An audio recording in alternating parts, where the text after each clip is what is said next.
assembly together, and we'll go ahead and have our opening prayer, and then we'll go ahead and dive right in. Everyone. That's right. Lord, we are thankful once again for this opportunity to gather with our brethren to further discuss the sermon we heard this morning. We pray that we listen intently and participate in the discussion whenever we can. Allow us to increase in knowledge, Lord, as we conduct these lessons. We want to consider, as always, those that are still sick or waiting treatment. Let them be strong in faith and know that we are constantly in prayer for them. Let us encourage one another so that we continue to study on our own and are able to pass on what we learn to others. Be with us throughout this class so that we can edify one another with our comments and questions from your word. We acknowledge that all we have comes from you, Lord, and we desire to be good stewards of it. We're so thankful for your Son that shed his blood on the cross and gave his life for us. In his name that we pray. Amen.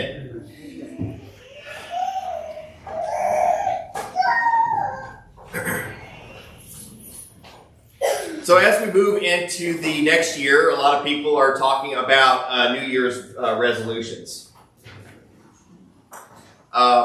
Some time ago, I was listening to a financial radio show, and somebody was asking the radio host on he was asking him about good deals on treadmills, and the radio host said, "Hey, you want to buy a treadmill? If you want to get the best deal on a treadmill, the best time to get a treadmill is March. You want to know why? Because everybody at the first of the year has these New Year's resolutions that they're going to get healthy, and they go and buy an expensive treadmill, and then by March, they're using it to hang their laundry." And so that's the best time to get a treadmill, because after just a few months, people are already giving up on their resolutions. And as we're thinking about our resolutions, we might be having some new resolutions for ourselves. It might be we're gonna cut back on sodas, or we're gonna try to get more healthy. We're gonna try to read more books. Or hopefully, as a Christian, as every new year goes by, we ought to be resolved that we are going to grow in spirit, and certainly that's one thing that I want us to be thinking about as we move into this next year. How is it that we can grow in spirit, grow in strength in 2025, and that's the reason why I wanted to talk about the subject of attendance, especially in light of the graph that I saw this morning. It was just so shocking to me how priorities in people have changed in the last 100 years. And you have to reflect and you think about the spiritual state of things in the last 100 years. You have to ask, have things gotten better or have things gotten worse? Well, when you take a look at and see how much time people are spending with spiritual things, and that is decreasing year by year, we can quickly get the answer to that. We can see why. So one of the things that I wanted to talk about was just a subject matter that we've talked about many times before, and a subject matter that as Christians, we know better. We know better. If you were to ask anybody in the world, well, what does a Christian do? Anybody would say, well, a Christian goes to church. And of course, as Christians, we understand, what the church is. The church is the assembling of God's people for His purpose. But we're also, as the church, His family. Church is not an activity. Church is what we are, and as the church, we come together to worship God and to get fed on His word. And these are the sort of things that Christians ought to do. We certainly ought to prioritize in our lives. And And so we talked about Hebrews chapter 10, and again, it's just a very simple lesson for us, but I would like to get some ideas about the new year, how it is that we can improve in these areas with something as basic in a Christian's life as church attendance. But more so, what your experiences are. You might be in a situation or have been in a situation in the past where church attendance has been a real struggle for you.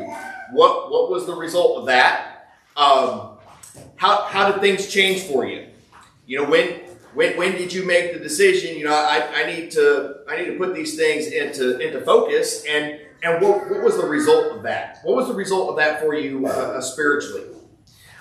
We took a look at Hebrews chapter 10, and take a look again at that passage just for a moment. In Hebrews chapter 10, we were at verse 24. Actually, we can even back up to verse 23, which says, "Let us hold fast the confession of our hope without wavering. For he who promised is faithful." Now we have to remember that the Hebrew writer is writing to these Christians who have a Jewish background, and they are on the verge of leaving the faith and going back to that old system of the Mosaic law. They're wavering in their faith. They do not have the endurance that they need that's talked about in Hebrews chapter 10 and Hebrews chapter 12 here too, or Hebrews chapter 12. So let's take a look at verse 24. Let us consider how to stimulate one another to love and good deeds, not forsaking our own assembling together, as is the habit of some, but encouraging one another, and all the more as you see the day drawing near. For if we go on sinning willfully after receiving the knowledge of truth, there no longer remains a sacrifice for sin, but a terrifying expectation of judgment and the fury of a fire which will consume the adversaries. Anyone who has set aside the law of Moses dies without mercy on the testimony of 2 or 3 witnesses. How much severe punishment do you think that he will deserve, who has trampled underfoot the Son of God and has regarded as unclean the blood of the covenant by which he was sanctified and has insulted the Spirit of grace? When we take a look at sort of these passages here, how do these passages emphasize for us the importance of assembling together as Christians? Adam? I've been thinking about a lot of this after your sermon this morning, and I think that the emphasis really isn't on assembling.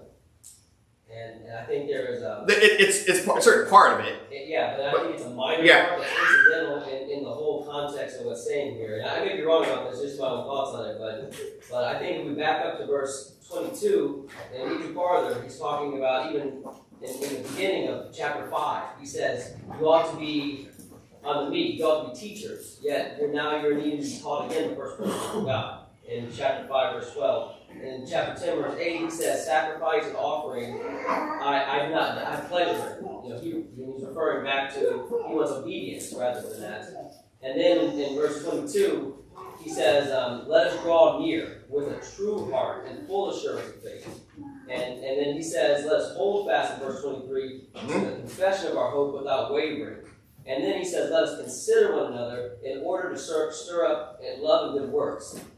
Don't forsake your assembling of yourselves together, exhorting one another as we have still time, essentially. Mm-hmm. And so in all of that, there's like 4 or 5 different things he says, and then he says, if we continue to sin willfully. And so I think what you said this morning was scriptural, it was right, in the sense of, like, that's what it says, and I agree with those things. However, I think that I don't want us to miss the point of what the Hebrew writer here is saying, because he's really emphasizing us, not the assembling of us, because we get assembled together and not stir up your love and good works, not draw near to God, not do all of these things that we need to be doing. Yeah. And we could be here every time the doors are open, and it means nothing if we're not doing these other things too. That which would also be sinful, willfully sinning. And I just don't want it to be misconstrued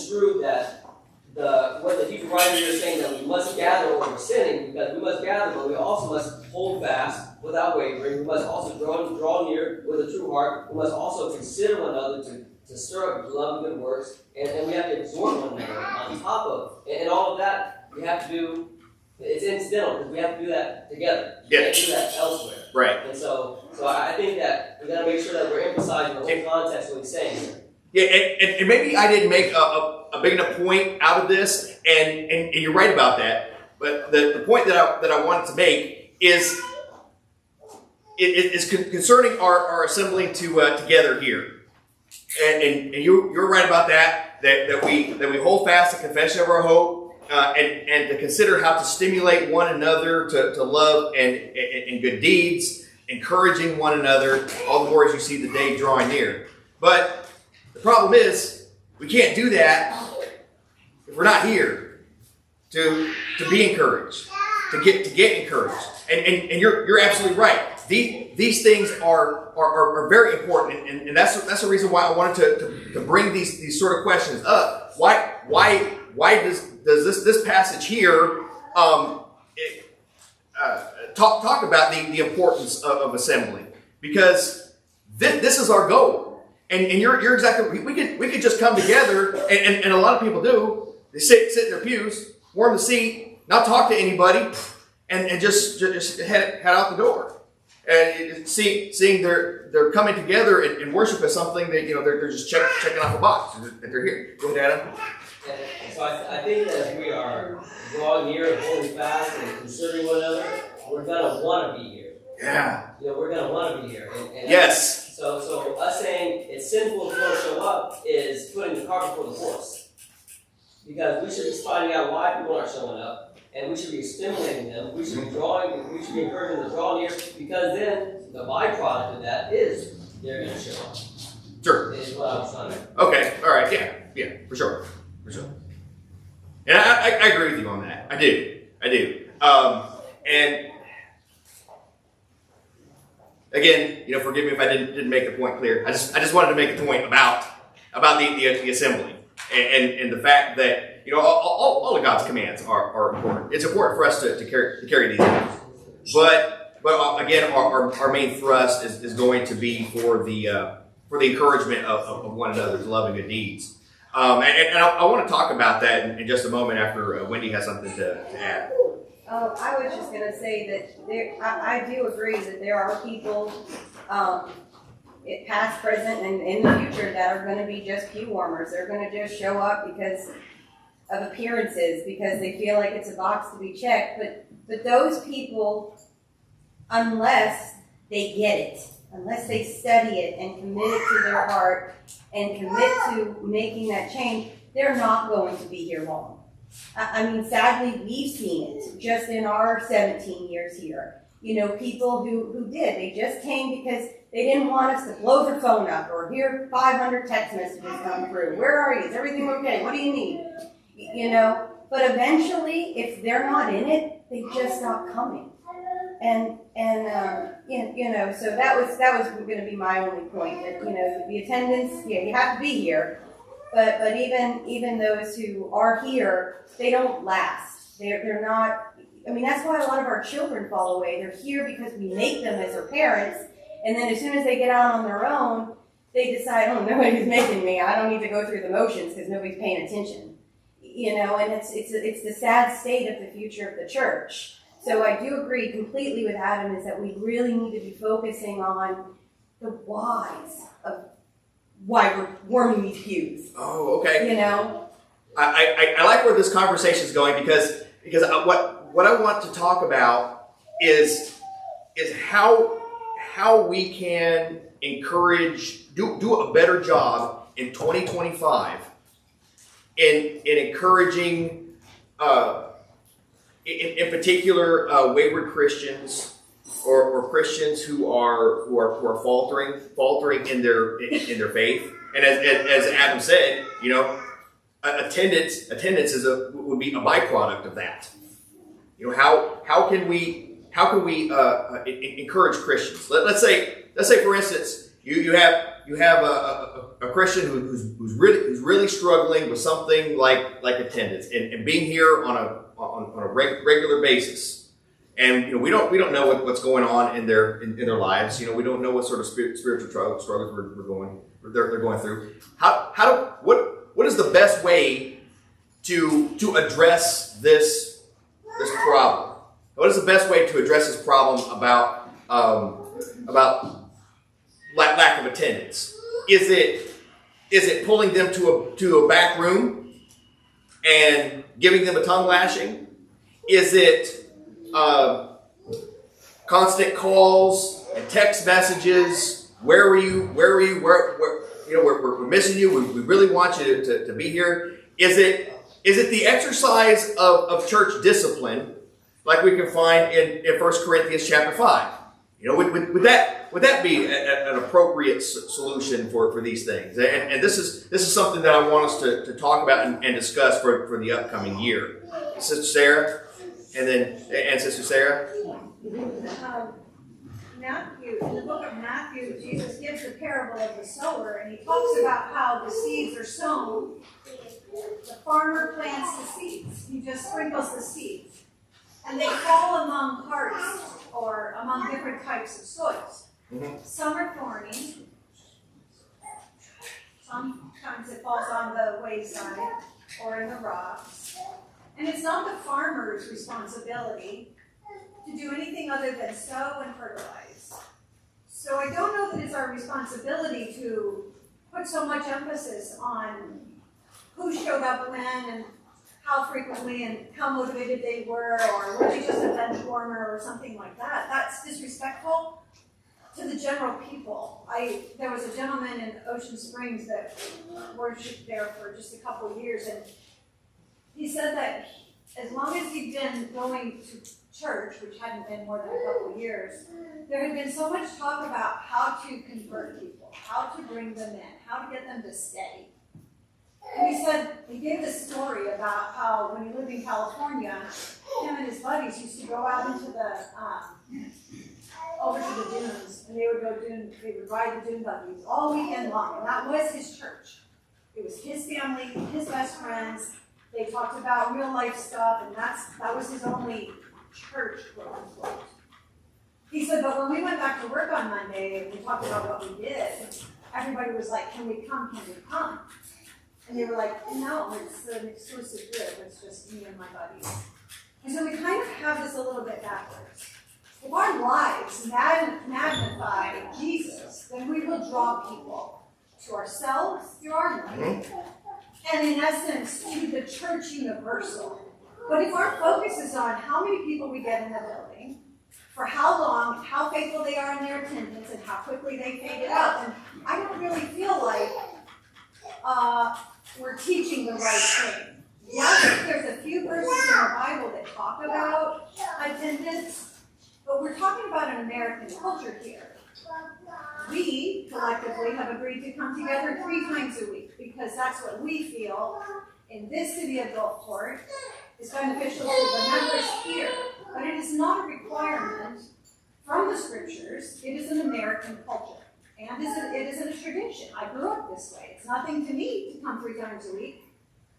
But if I am not of that same background, and I don't have that same level of exposure, then it might seem a little bit odd for me. Some people might even start thinking it's a cult because you get shamed if you don't. But that is not what Jesus' ministry was about at all. His ministry was about serving others, ministering to others, and teaching the truth, and the gospel is the primary thing. And the gospel doesn't include attendance.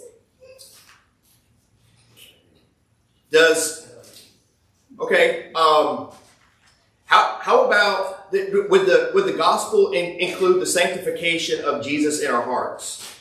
Yes. Absolutely. That's 1 Peter chapter 3, verse 15. My responsibility with the Lord. And coming here is a growth process. Mm-hmm. It helps me to facilitate that relationship with God in my heart. If you say things from the pulpit that are encouraging to me, then ideally I will go home and read them and deepen my faith. That's what we're doing here. If you say things from the pulpit that discourage me, then I might not want to come back. And so out of all of the things in the Bible that can be talked about, preached about and have Bible studies about, it seems to me that we should talk about things that we should think about in our homes. Everything that is lovely and pure and just and right. Whatsoever things are pure, whatsoever things are lovely, whatsoever things are of good repute, think on these things. And what we think about comes out of our mouths. If we think about unhealthy things, then unhealthy things come out. That is our goal here, is to unify, encourage, support, uplift, motivate. All right. That is the principle, being taught to us in Hebrews chapter 10. Obviously. But let's take a look at that passage just for a moment. In Hebrews chapter 10 and 24, it says to let us consider one another and to encourage one another. The King James Version says to provoke one another to love and good words. This word provoke, I thought it was interesting. There was only 2 different places in the New Testament that use this word to provoke, to love and to good works, and the other place is in Acts chapter 15. In Acts chapter 15, it talks about Paul and Barnabas. Paul and Barnabas having this sharp dispute between them, and the dispute, the contention was so sharp that they had to separate from one another, and that's how this word is being used, a sharp contention between 2 people. So here it is. You have in one place the Bible using this word as a sharp contention, and then another place how to use that sharp contention unto love and good works. Do you think that there's any sort of significance in that, or maybe this is a word that could be used in a positive sense, or a word that can be used in a negative sense? But the overarching point is that there's going to be a struggle there.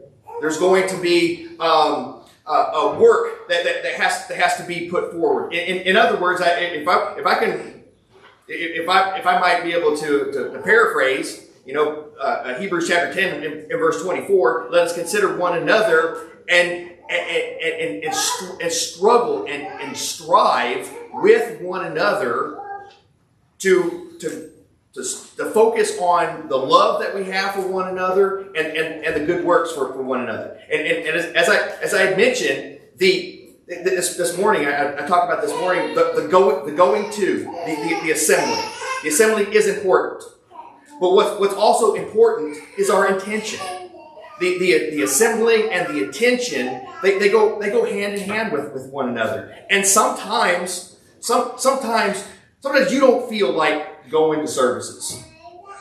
How many of us throughout all of our life, we woke up on Sunday morning and said, I'm ready to go. I just can't wait to get to services. I can't wait to see the brethren. Or you might be in a situation where you are really struggling with your faith. You are really struggling with your convictions. You are really struggling with your priorities in your life. And you wake up and you say, I really don't feel like going in this morning. Sometimes, I know for me, for my own situation, there's been times in my life where I felt like that. However, I understood the importance of going, even though I didn't want to, even though my intention wasn't right, I did it anyway. And then I spent time with the brethren. The brethren encouraged me to love and to good works. And after we got out, I'm glad that I did. The intention and the doing, it's really going to go hand in hand. And I'm glad that Sarah brought that, because this is feeding me some ideas, and I'm really hoping that this would feed the men here these ideas as we're talking about this upcoming year. I'm hoping very soon that we're going to have another men's meeting, and Adam and I, we had a conversation about this. How can we encourage the church in growth? we're looking to the future. We're looking for eldership here at Morris Road. You know, how is an elder to handle these situations? An elder that is supposed to, as a pastor, to look out for the flock and to feed the flock. And to help Christians who might be struggling in these things. Linda. Yes. Sorry. Well, when I had 3 small boys and I spent more time at the nursery or wrangling them in the pew, trying to teach them how to behave in the church building, I often felt discouraged that I don't want to go and have to do all this again. But I want to encourage the young parents here who do have children who make choice and have to wrangle them in the pew and have to do all those things. Keep doing it.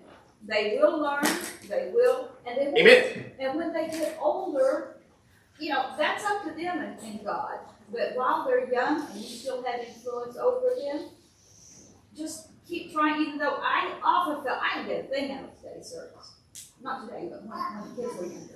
I would often think, I just wasted, hours of my day. I didn't get a thing out of it. But I did. You did, and your children did. Your children did. Just an aside, I know some parents they have young children and they're learning how to behave in the pews. Just so you know, I haven't had small children myself, and I know what it's like to go through that period in your life. If a child starts to get a little rambunctious or something like that, I'm not upset about it. I'm not angry about it like that. I understand what's going on, but as parents, we strive to bring up our children in the ways of the Lord, to discipline them, when they're in the assembly, and there's a growth process there, and I understand that, and I don't want any parent of young children here at Morris Road to not want to come together with the Christians and be part of the assembly because they're worried about their children. I can tune out crying. But please don't let your children be a discouragement to you. Yes, as a mother, there's going to be times when someone's going to ask you what was the lesson about. You're going to have I have no idea. I spent the entire time trying to discipline my children.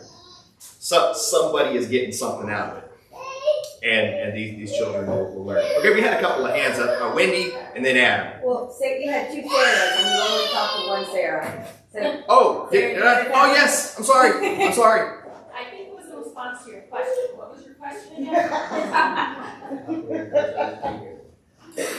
Okay. Yeah. How can we encourage others to be here? Okay. All right.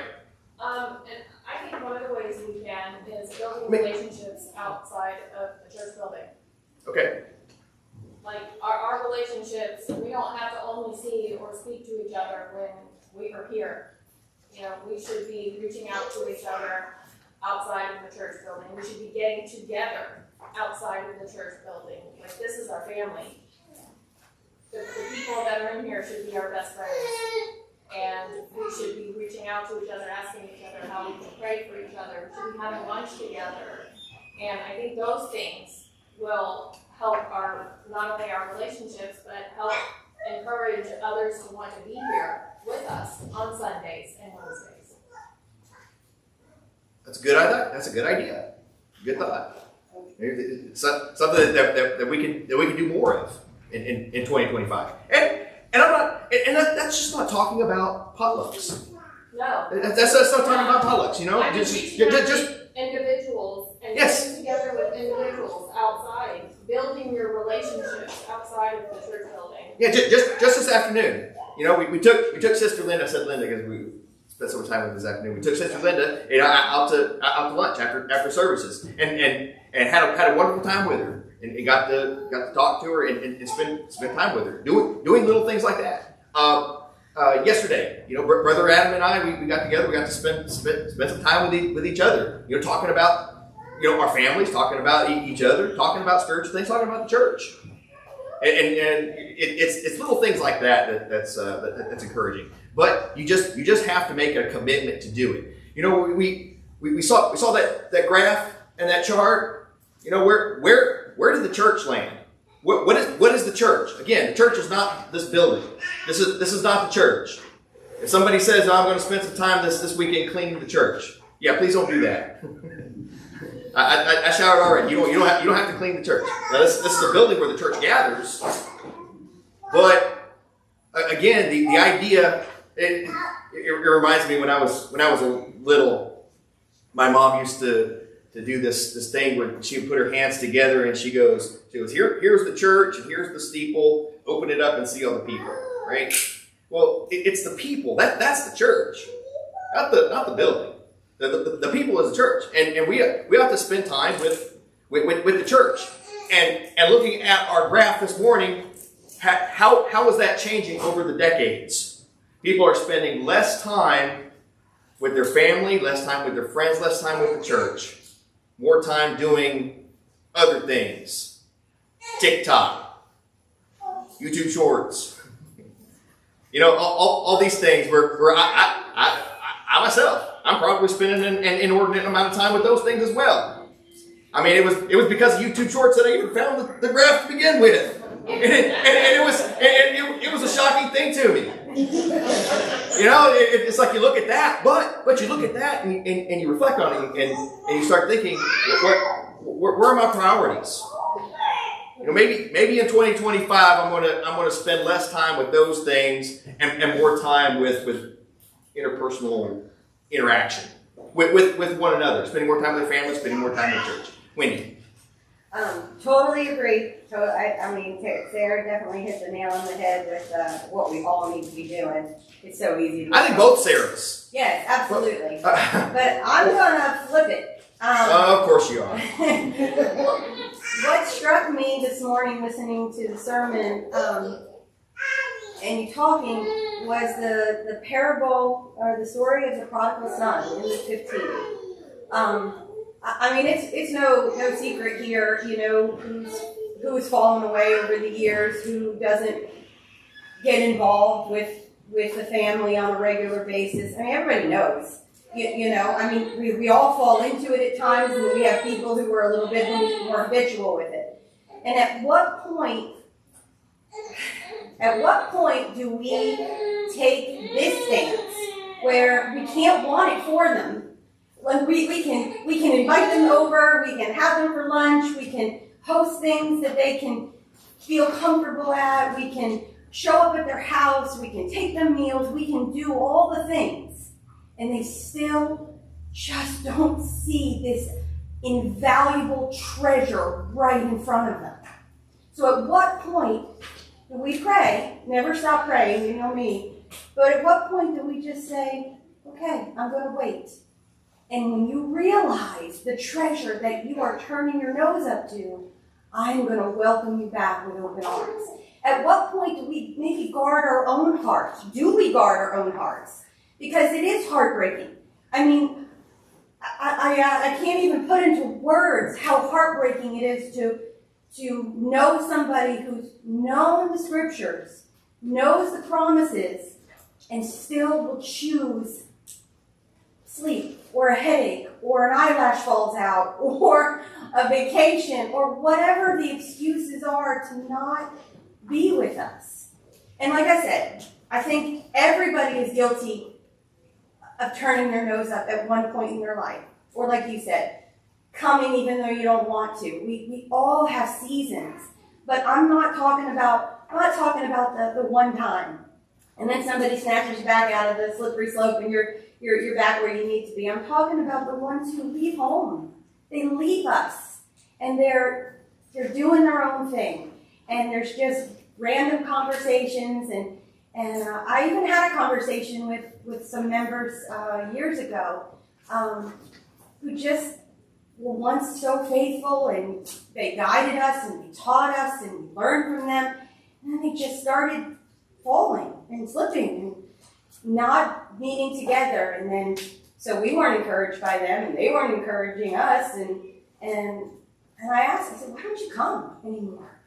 You used to be such a fixture, such a staple in the family. And they said, it's just not important to us anymore. Those were their words. It's just not important to us anymore. We're exhausted by the weekend. And it is more important for us to rest because we have jobs. And we've got grandkids. And we've got this and we've got that. What do you say to that? Do you, at this point, do you enable this prodigal son story and you just wait? Like that. So I have the question in all of this. And so what? Because you can't want it for them. I mean, if anybody could, believe me, I would be the one wanting it for them. I mean, but so that's my opposite side of it. When all of the things Sarah says, the Sarah say, when they don't work, when it isn't enough to encourage them to desire the Lord and His people. When did we shake the dust off our feet? Right. Sarah? God is a God of the living and not the dead. And when people want to be here and want to be in relation, it's reciprocated. That's what draws people here. That's what drew William here. That's what drew us here. If somebody doesn't want to come anymore, you know what? How do you think Jesus feels when we sin? When we sin, not the people who aren't here. When I sin, He's waiting so patiently for me to repent, and He doesn't give up. He doesn't stop. He doesn't call me.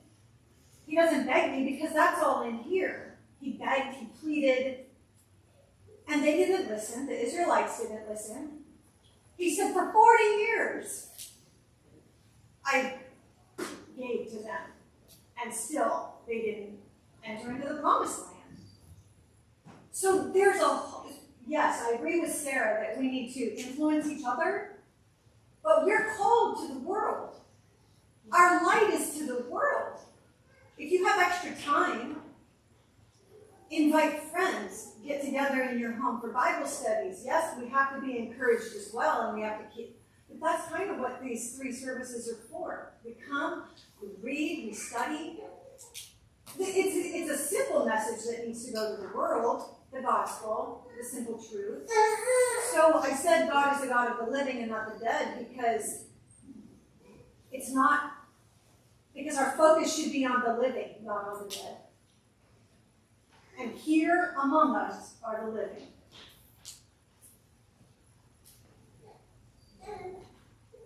Amen. Okay. That's very good. Very good. It's certainly something to. I'm hoping that this is what we're doing right now. We're considering how to provoke one another, how to stimulate one another unto love and good works. Amen. And that's exactly what we're doing tonight. We're considering those things. How can we do a better job in that? And I really appreciate those words. That's certainly something for us to think about and consider. Brother Jack. And this kind of going similar to what Miss Winnie was saying. In 1 Corinthians chapter 3, verses 6 and 7, it says, I planted, Apollos watered, but God gave the growth. So neither he who plants nor he who waters is anything, but only God who gives the growth. Mm-hmm. So we can try our hardest to help and encourage people. We should definitely do that. But ultimately, it's between God and the individual. And even though those individuals may be refusing God, turning away from God, God does have a plan for each and every one of us. And we can take comfort in that, knowing that God's will and His plan is perfect and everything will work out how it's supposed to. So what you're saying is don't give up in our work in the planting and the watering. Yeah. And don't get upset when we're not seeing the growth in the way that we want we want to see it, that we want to have it reflected. You know, but when Wendy said something to me this afternoon, I thought it was so interesting. It's like when it comes to spiritual growth and doing what we ought to do, you can't want it for people. You know, you gotta. People have got to want it for themselves. But is there something that we can do in the meantime on that path for people to desire those things? Well, this is going along a lot longer than I anticipated. This is great though. You guys have a lot of kids here, so you are growing your church literally. Yes. Through these children. And Children are going to be the future of, so, and on and so on and so on. So for me, being new, I see growth every time I come, and I grow. So, I mean, you're producing more than you guys are thinking, or seeing. Like you said, I mean, just because you're not seeing it doesn't mean it's not happening, because I see it. I see it in myself. Especially when our kids are teenagers. Yeah. When our kids are teenagers, when they would rather be doing anything else than what we do here. And I was the same way. I mean, I'm impressed. I was the same way. And I blame her. She made me go when I was a teenager. I didn't want to. And I'm ever grateful that she did. Yeah, exactly. You know, if I was having a conversation with Adam yesterday, I had a time in my life when I was the same way. If somebody were to tell me, hey, guess what? In 2024, you're going to be behind the pulpit preaching sermons. Yeah, right. I would rather be doing anything else. Eric and then Adam. In reading the entirety of Hebrews chapter 10 several times, there's two verses that stick out, and in my opinion, sums everything up that we are saying in this assembly. And those two verses are verses 35 and 36, where the Hebrew writer is telling these second generation Hebrews, as you pointed out, they're coming out of the law of Moses and into Christianity. The Hebrew writer is telling them in verse 35, cast not away therefore your confidence, which hath great recompense of reward, for ye have need of patience. Yes. That after ye have done the will of God, ye might receive the promise. I think that is in a nutshell of everything we're saying here. So how do we move to getting that done? In late 2019, we entered into an era called COVID, and it decimated the church. It was an excuse for a lot of people to never return. That's a problem. COVID became more important than the most important sacrifice this earth has ever seen. Satan used it. He sure did. He sure did.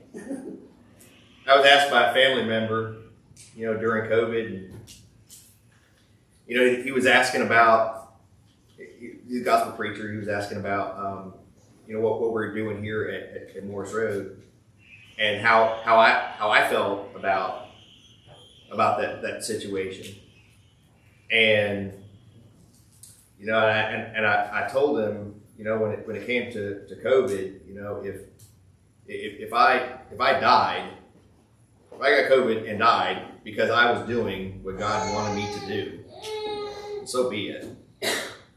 Now, I understand that we look out for other people. We look out for elderly people and those that are more susceptible to those things, and we're considered those things. And maybe there's some changes that we need to make. But to completely neglect the church, because of it.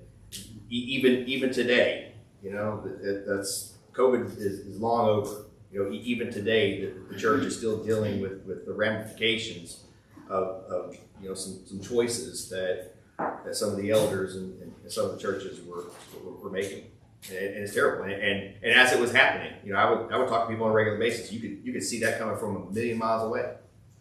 all the churches that the denominations that I would drive past on my way to work. COVID hit. Those churches that I drive past in the morning are not there anymore. And that's They closed. They closed, and they didn't come back. Yeah. Yeah. Why didn't they come back? They found the excuse they were looking for. Yeah. Or maybe it was that they weren't gathering for the right reasons to begin with. Yeah. Could be. I'm sorry, Brother Adam. Go ahead. A couple of things. Sarah had said something about being encouraged and and those kind of things.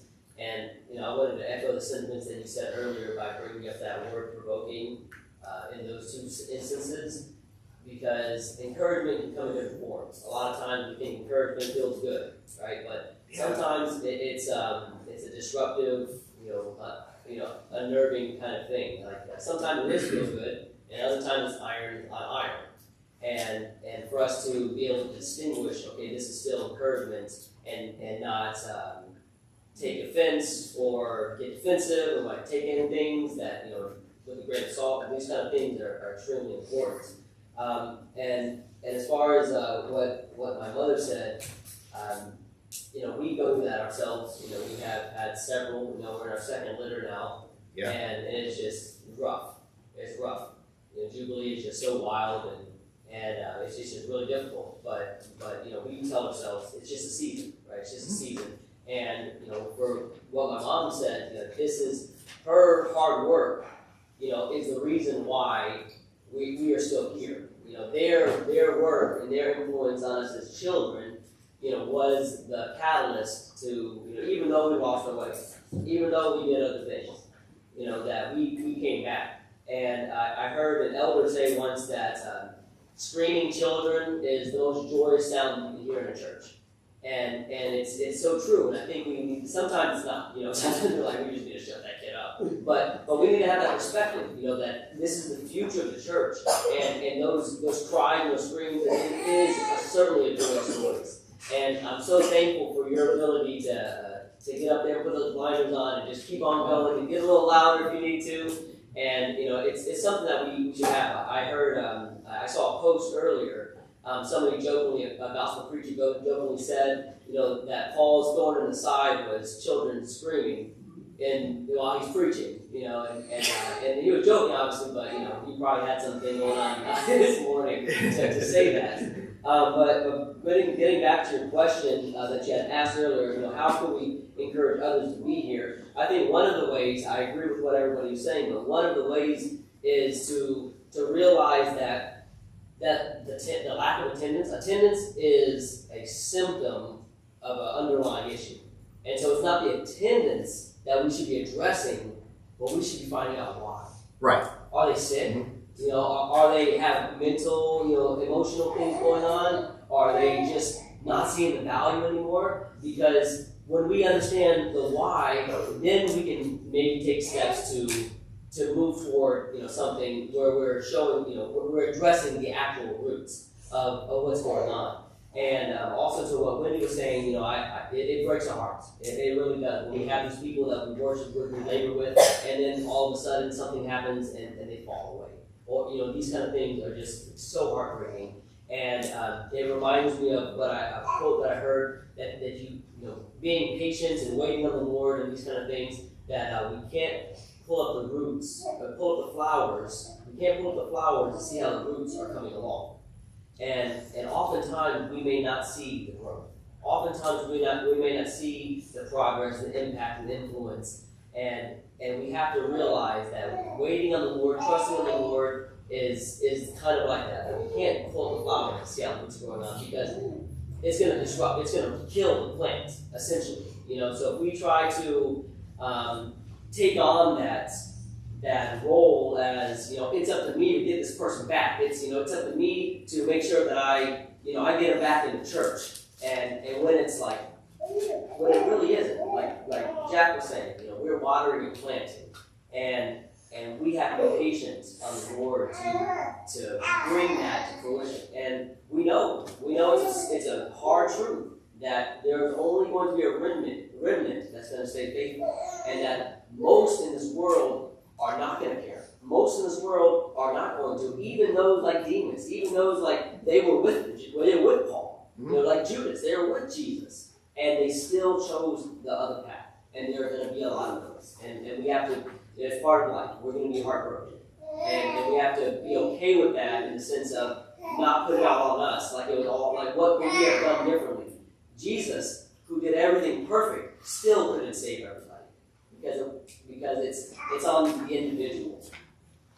Yeah, and that may be another thing for us to think about, especially when our heart breaks for those that we love that do not prioritize spiritual things. Don't let that take your eye off the ball. Don't let that make you forget that yes, there are brethren who are being unfaithful in these areas, but there are also a whole lot more brethren that are being faithful. Let that encourage you.